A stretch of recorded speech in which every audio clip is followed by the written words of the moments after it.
बिस्मिल्लाहिर्रहमानिर्रहीम बिस्मिल्लाहिर्रहमानिर्रहीम। क्या मुझे सोच आती है कि क्या इन जो मुल्ला जिनके हाथ दाढ़ी है और बड़े बड़े नाम नियाद मजहबी रहनुमा बने हुए हैं, क्या इनको पाकिस्तान छोड़ के चले नहीं जाना चाहिए? इनको शर्म नहीं खा लेनी चाहिए? पाकिस्तान बनाने के खिलाफ कौन था? मुफ्ती महमूद था या उसका कोई दुश्मन था? आप मुझे बताएं। 1971 में किसने कहा था कि हम पाकिस्तान बनाने के गुनाह में शामिल थे, ना पाकिस्तान तोड़ने के गुनाह में शामिल है? किसने कहा था? किसी मुफ्ती महमूद के किसी दुश्मन ने कहा था? मुफ्ती महमूद ने खुद कहा था। ये तो भुट्टो को दुआएं दें और उसके बाद असल दुआएं उसको दें जनरल जियाउल हक को। जितना वो ईमानदार था उतना ही वो नाअहल और जाबर हुक्मरान था।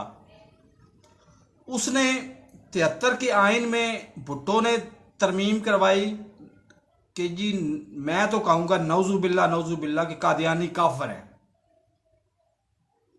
अच्छा, अब कादियानी काफर से आगे चलते चलते चलते ये जनरल जिया के दौर में वहां तक आ गए थे कि वहां बकायदा एफिडेविट देना पड़ता था कि मैं सिर्फ मैं कादियानी नहीं हूं या अहमदी नहीं हूं या लाहौरी नहीं हूं। ये तकसीम अरूज पर पहुंची जनरल जिया के दौर में, शुरू हुई भुट्टो के दौर में। और जनरल जिया साहब के दौर से पहले मैं मुशाहिदात की बात कर रहा हूं और किसी की बात नहीं कर रहा, मुशाहिदात की बात कर रहा हूं कि क्या कर्नल मकबूल की इमाम बारगाह में इस सारे के बावजूद एक तरफ मेरा गांव था मुअज़्ज़माबाद और एक तरफ था रावलपिंडी का गॉर्डन कॉलेज रोड, जहां पे मैं सर्विस करता था और गांव जो था गांव में मैं रहता था। अब मैं वहां पे देख रहा हूं कि 10वीं मुहर्रम को अल्लाह ताला का लाख लाख शुक्र था कि हम हाथ बांध के नमाज पढ़ने वाले थे। अब तो खैर इन मौलवियों के तो फैल हम उससे भी गए हैं ना, हाथ बांध के नमाज पढ़ना या छोड़ के नमाज पढ़ना, हम मस्जिद में जाने से भी गए हैं। हमें बिगाड़ने वाले जिम्मेदार ये बैठे हुए हैं। अब मैं क्या बात करूं, जब मेरे सामने आते हैं तो मुझे डीजल की कीमतें याद आ जाती है। मैं अब इससे ज्यादा कोई बात नहीं कर सकता कि इनको लारा लगा दिया गया, सिर्फ एक लारा। ये वो लारा किसी और ने लगाया, नवाज शरीफ ने लगाया है कि जब मैं प्राइम मिनिस्टर बनूंगा, जब मैं वजीर आजम बनूंगा तो तुम्हें सदर बनाऊंगा। अब ना 9 मन तेल होगा ना राधा नाचेगी। वो तो अपने करतूतों की वजह से भाग के इंग्लैंड में बैठा हुआ है, अपनी अय्याशी कर रहा है, और ये यहां पे मारा मारा फिर रहा है कि मैंने सदर बनना है। और इसके पल्ले कख नहीं रह गया। अच्छा, बात हो रही थी कर्नल मकबूल की इमाम बारगाह में। इस गुनहगार आंखों से मैंने खुद देखा है कि चिश्ती मौलवी वो मजलिसे शामे गरीबा पढ़ा रहा है उधर बैठ के। उसके मजलिसे शामे गरीबा में क्या होता है? फजाइल बयान किए जाते हैं और मसाइब बयान किए जाते हैं और मातम किया जाता है, यही होता है। अब तो 21वीं सदी हर बंदे ने देख लिया हुआ है ना। पहले तो बहुत बड़े इन्होंने अफवाहें फैलाई हुई होती थी कि मजलिस शाम गरीबा में ये हो जाता है, वो हो जाता है, फलां हो जाता है। तो अब तो हर बंदा देखता है ना सामने। इंटरनेट का दौर है, 2021 है, अगस्त 2021 आ गया हुआ है। अब इनको शर्म नहीं आती। अब भाई उसके लिए कुछ थोड़ी बहुत रत्ती भर गैरत होनी चाहिए ना। गैरत तब जब हो ही ना तो फिर शर्म की क्या क्या चीज है? शर्म कोई दीवार है जो हमारे ऊपर गिर पड़ेगी? वो मजलिसे शामे गरीबा में खिताब वो कर रहे हैं चिश्ती मौलवी साहब। उधर हमारे गांव में जो पीर भाई हैं, गोल्डा शरीफ वालों के पीर भाई हैं, पीर मेर अली शाह साहब के पीर भाई हैं, वो कह रहे हैं कि शिया का जो नमाज जनाजा पढ़े वो भी काफर है, उसका भी निकाह टूट गया है। अब मेरी समझ से ये बालातर ये चीजें थी कि नबी करीम, मेरी जो अकल समझ है, मेरी किसी बात पे ना जाइएगा, पहले कुरान से तहकीक करें, हदीस से तहकीक करें, तब मेरी बात पे अमल करना हो तो करने के बारे में सोचें। मैं सिर्फ मुशाहिदात की बात कर रहा हूं, मैं कुरान और हदीस का इल्म बिल्कुल भी नहीं रखता, मैं मुबर्रा हूं इन चीजों से, बार बार आपको कह रहा हूं। अच्छा, नबी करीम सल्लल्लाहु अलैहि वसल्लम ने फरमाया था कि इस उम्मत, मेरी उम्मत में 73 फिरके बनेंगे। ये 173 फिरके बना के बैठे हुए हैं। हर मस्जिद ने अपना अलग फिरका बनाया हुआ है। वो कहता है जो मेरी शरायत में मुसलमान है वही मुसलमान है, और कोई मुसलमान है ही नहीं। शुक्र अल्हम्दुलिल्लाह, शुक्र अल्हम्दुलिल्लाह। वो पंजाबी में कहते हैं किसी ने कुब्बे नूं लत मारी सी, रास आ गई। मुझे एक एजेंट ने धोखा दिया, मैं अफ्रीका में आ गया। इधर ना कोई मस्जिद है, ना कोई इधर मतलब मजहब है, ना कोई और चीज है। तो शुक्र अल्हम्दुलिल्लाह कि इन मुल्लाओं से जान छूटी।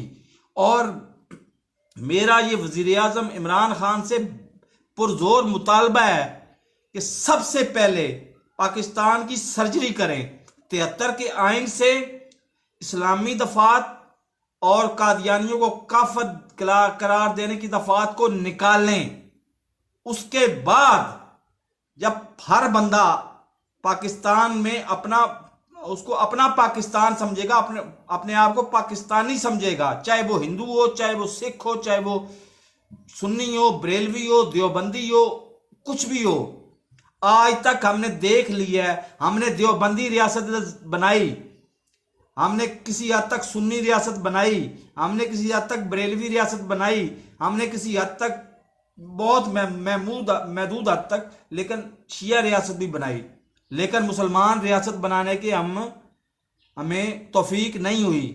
तो ना हमें मुसलमान रियासत अब इन देवबंदी और सुन्नियों वाली रियासत हमें चाहिए। हमें चाहिए इस्लाम का ओरिजिनल फेज। ओ भाई, अगर अगर अगर तुम लोग इस वजह से कायद आजम रहमतुल्लाह अलैह के खिलाफ थे कि वो, अल्लाह भला करे आपका, वो शिया है, तो फिर इस मुल्क में रहते किस मुंह से हो? कहीं और जाओ, अपनी दुनिया बसाओ। तुम तो मतलब हिंदुस्तान में भी रहने के काबिल नहीं हो, हिंदुस्तान में भी जाके फसाद ही बर्पा करोगे। तुम कोई और रियासत बरसाओ जो इस रूए जमीन पे तो हो नहीं सकती, कम से कम अपनी कोई रियासत हो। और इनके बदफेलियों की हालत अंदाजा लगा लें। बदफेलियां जब मीडिया नहीं था तो तब नहीं सामने आती थी, अब मीडिया है, सामने आती हैं। इनके अपने वो इंजीनियर साहब हैं, उनका नाम अभी मेरे ज़हन में नहीं आ रहा,